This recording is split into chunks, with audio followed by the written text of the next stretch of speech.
Halo, selamat datang kembali di YouTube channel saya. Pada video kali ini saya membuat presentasi review jurnal mengenai Enterprise Information System.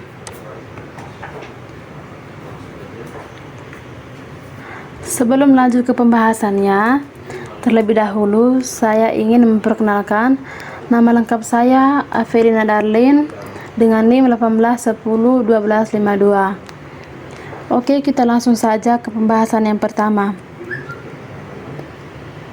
Yang pertama ini adalah latar belakang. Enterprise adalah sekumpulan organisasi yang memiliki beberapa tujuan atau prinsip umum atau sesuatu garisan dasar. Perguruan tinggi merupakan sebuah enterprise yang bergerak di bidang pendidikan.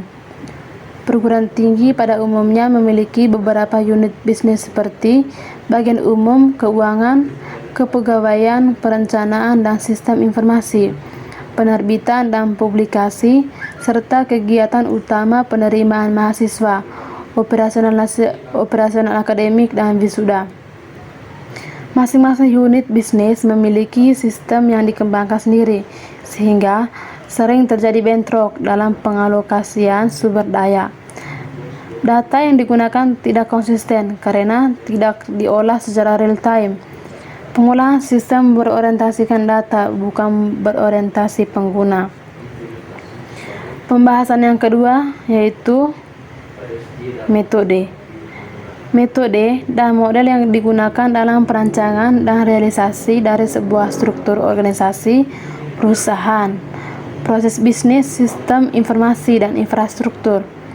Enterprise Architecture Planning adalah suatu proses pendefinisian arsitektur untuk penggunaan informasi dalam rangka mendukung bisnis dan perencanaan untuk mengimplementasikan arsitektur. Pembahasan yang ketiga yaitu alur penelitian. Terdapat 4 alur penelitian yang dapat dibahas. Yang pertama, inisiasi perencanaan.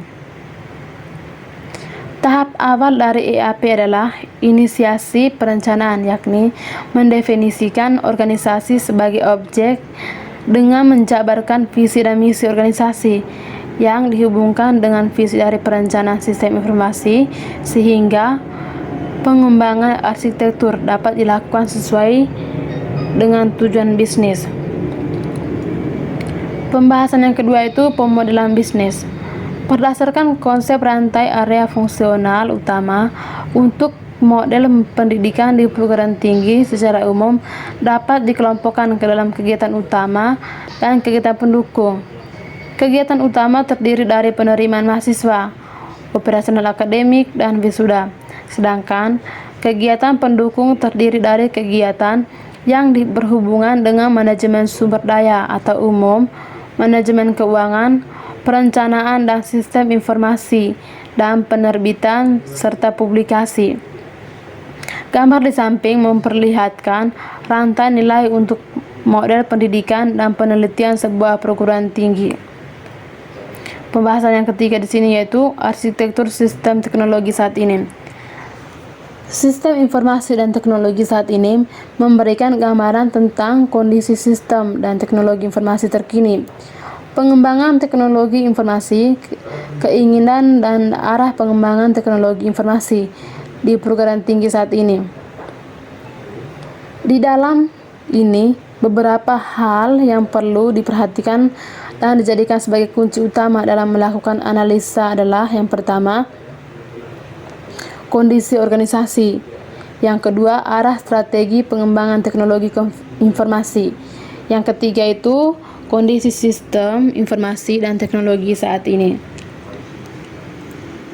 Pembahasan yang keempat itu pembangunan model arsitektur enterprise. Dalam pembangunan model arsitektur, hal pertama yang dilakukan adalah pembuatan arsitektur data. Arsitektur data yang akan didefinisikan kali ini adalah definisi dari pemakaian data yang akan digunakan pada arsitektur aplikasi nantinya, yang akan disampaikan pada tahap ini sesuai dengan tahapan EAP dalam arsitektur data. Yang berikutnya itu hasil. Langkah-langkah pemodelan yang ada di dalam EAP merupakan tahapan yang bisa dilakukan dalam pembangunan sebuah blueprint untuk suatu arsitektur.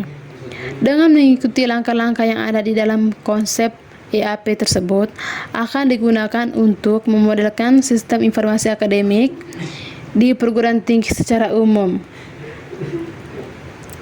Yang terakhir itu adalah kesimpulan. EAP adalah salah satu framework yang berguna untuk membangun sebuah model atau blueprint yang berisikan arsitektur teknologi di dalam sebuah enterprise.